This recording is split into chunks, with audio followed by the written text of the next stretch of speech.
Okay, class ha? Sigurado kayo wala na kayong questions about puberty?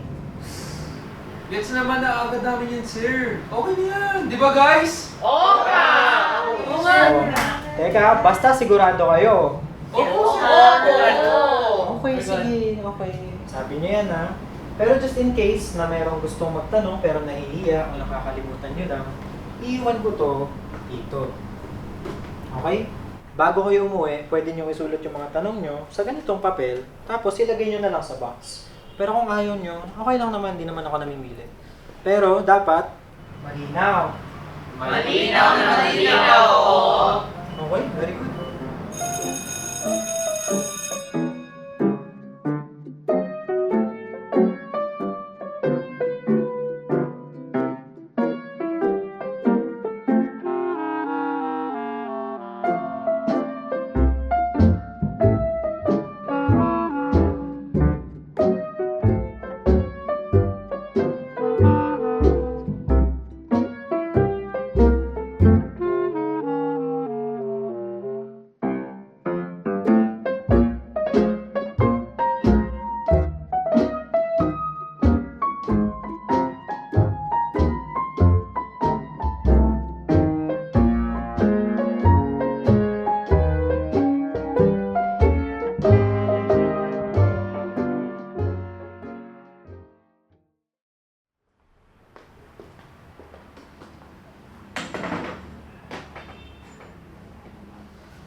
Lagi na lang napapansin yung katawan ko. Mukha na daw po akong lili pa rin. Anak, lahat tayo unique at maganda sa sarili nating paraan. Mahalaga kung paano mo alagaan ang sarili mo at hindi ang sinasabi ng ibang tao.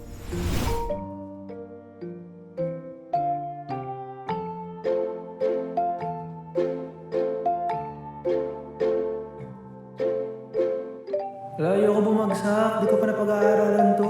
Ayoko bumagsak. Natatakot ako bumagsak. Normal lang na nahihirapan ka sa pag-aaral mo.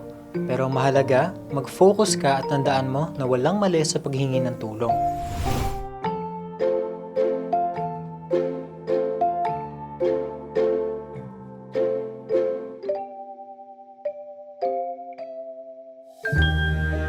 Naiilang na po ako sa pimples ko. Ang dumi-dumi ko po. Paano ko ba to iwasan? Walang mali o nakakadiri sa pinagdadaanan mo. Basta okay ang hygiene mo, malalampasan mo rin yan.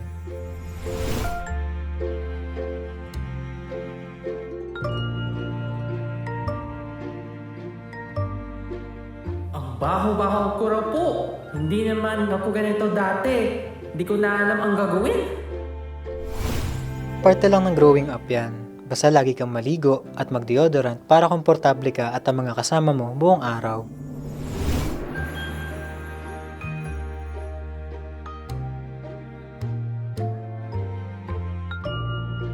Lagi na lang makati yung ulo ko. Inaasar nila ako, may garapata daw ako. Natural lang sa panahon ngayon na nagkakakuto. Basta mag-try ka lang ng anti-dandruff shampoo o yung natatamang medisina para mawala ang kuto mo.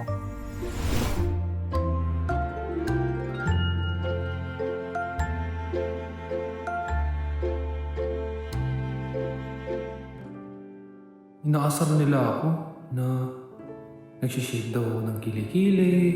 Kasalanan ko ba? Sign lang yan na nagmamature ka na. Maganda yun.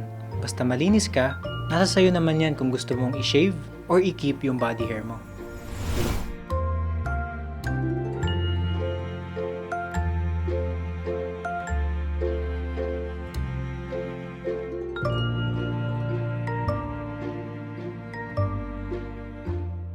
Lahat sila may crush. Ako rin naman meron. Kaya lang yung akin, lalaki rin.